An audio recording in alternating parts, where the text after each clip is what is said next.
Hi, I'm Hamish Black, and welcome to Writing on Games. 2014's Wolfenstein: The New Order ended in a way that felt so perfect that it was weird to me that a sequel was even considered. It was sudden, but that was all it needed to be. BJ, now successfully transformed from head in a box to fully fledged, complicated human being, found himself in a situation that likely wouldn't achieve much. The Nazis had established themselves as an unstoppable force, shifting BJ and Co.'s fight from one of taking down the Nazis to the much more grounded, fighting the little battles to assert your identity under constant oppression. In this, he had found happiness. He had established a small island of solace from the Nazi scourge. His declaration of "you're clear" was him signing off. The consequences would likely be insignificant, but he had won his own battle. That was the end of it. It was the wildest slice of life possible, but it was a slice of life nonetheless. With that in mind, how could Wolfenstein 2 possibly continue from such a seemingly natural stopping point? Well, it does so by simply carrying on. In what feels like the grimmest turn of events possible, BJ survives. He is torn apart by the blast and subsequently by his friends trying to save him. Instead of finding the end of his road, he's right back where he started, in a wheelchair, being held down and forced to watch as the villain wreaks unspeakable anguish upon his friends, entirely removed of all agency. In other words, BJ is tired. And it's here that BJ's new journey begins in earnest. It's a fascinating and emotionally complex setup that the game handles remarkably well. Far from the type of character we expect from burly shooter protagonists, Blazkowicz is a husk both physically and mentally. His inner monologues used to give off a surprising air of literacy. Now they feel like genuine cries for help. Instead of establishing how people fight such incongruous opposition as the Nazis, the new Colossus forces BJ to confront the potential futility of his actions, forcing him to endure yet another moment like he endured the New Order's moment. The situation under which he struggles may seem preposterous, but the struggles themselves are incredibly human.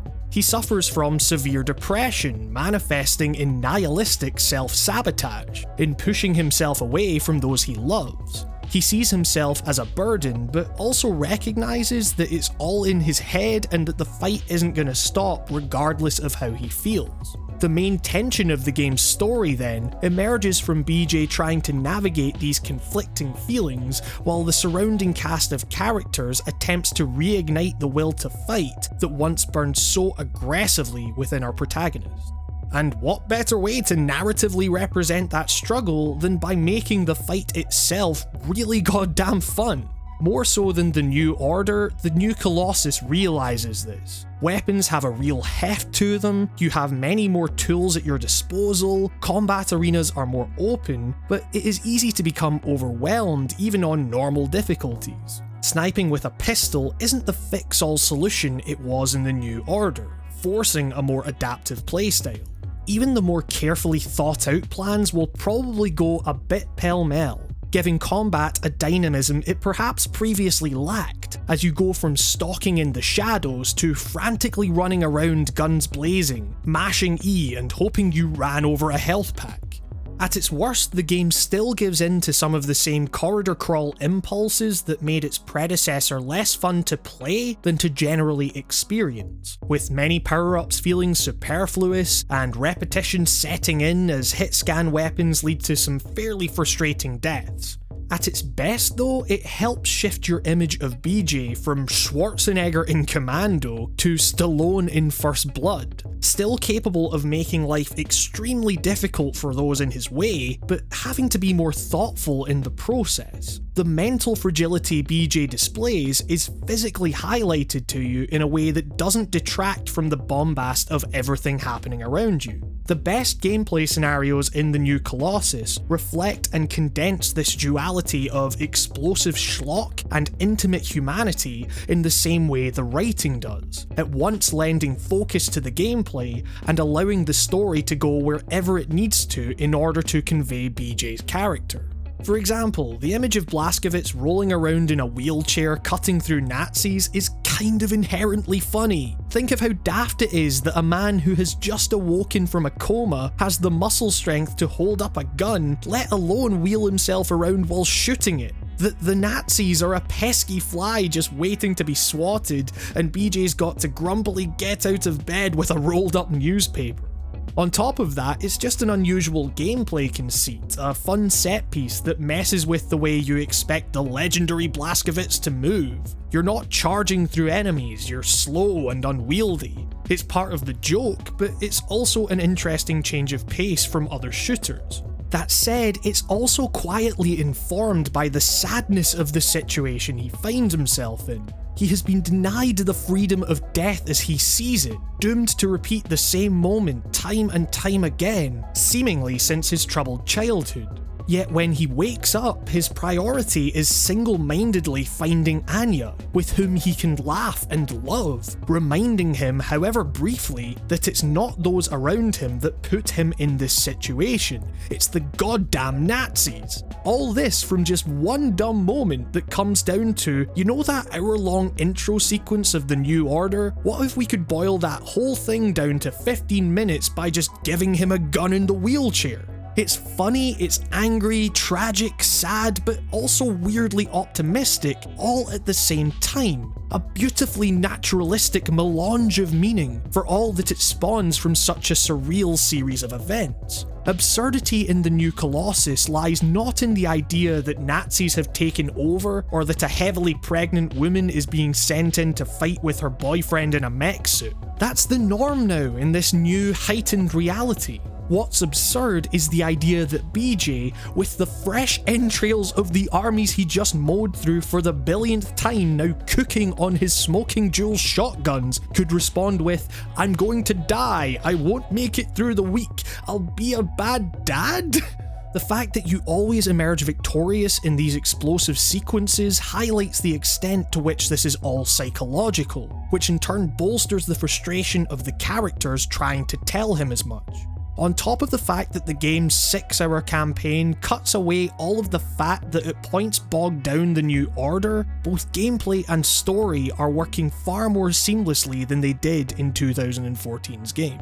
Every moment in the new Colossus is tinged with the same mess of emotions that permeate that intro sequence, and true to the game's slice of life style, it doesn't try to untangle any of this for you. The fact that these character complexities are being explored against the backdrop of some of the most cartoonish grindhouse level schlock I've seen in a game makes it as darkly comic as it is quietly poignant, and imbuing each scene with that level of layered meaning is downright impressive.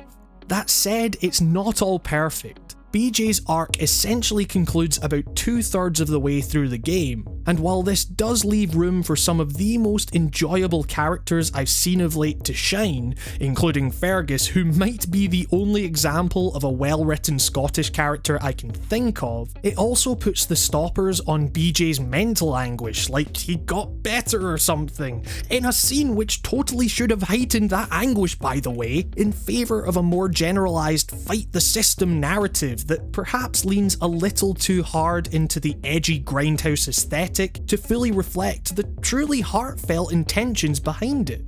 All in though, it's hard to dwell on any imperfections given the breakneck pace at which the game propels you through each section and the general quality of the writing on show. If the New Order was an experiment in applying character where there previously was very little, the new Colossus exists to push this character to its existential limits. Not looking to give any concrete answers, just to present the situation in as human a way as possible, no matter how messy or nonsensical the end product may seem.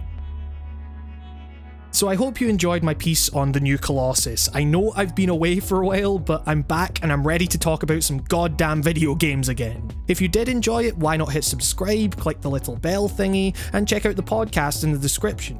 If you feel like going the extra mile, however, you can support the show directly via Patreon, like these wonderful folks currently on screen. You absolutely make this show possible, and I cannot thank you enough for your continued support even with this time off. In particular, I'd like to thank Mark B. Writing, Artyom Vitsyuk, Spike Jones, Vasily Hrabinka, Travis Bennett, Julian McRoth, Zach Casserly, Leonardo Pele, Samuel Pickens, Tom Nash, Shardfire, Philip Lange, Rob, Rusty Shackelford, Danny James, Mosh, Anna Pimentel, Gang Leader, Jesse Ryan, Brandon Robinson, Diego Foxo Booza, Justin's Holderness, Biggie Smith, Peter, Christian Kuhneman, Nico Blakely, Nicholas Ross, and Charlie Yang. And with that, I'm Hamish Black, and this has been Writing on Games. Thank you so much for watching, and I will see you next time.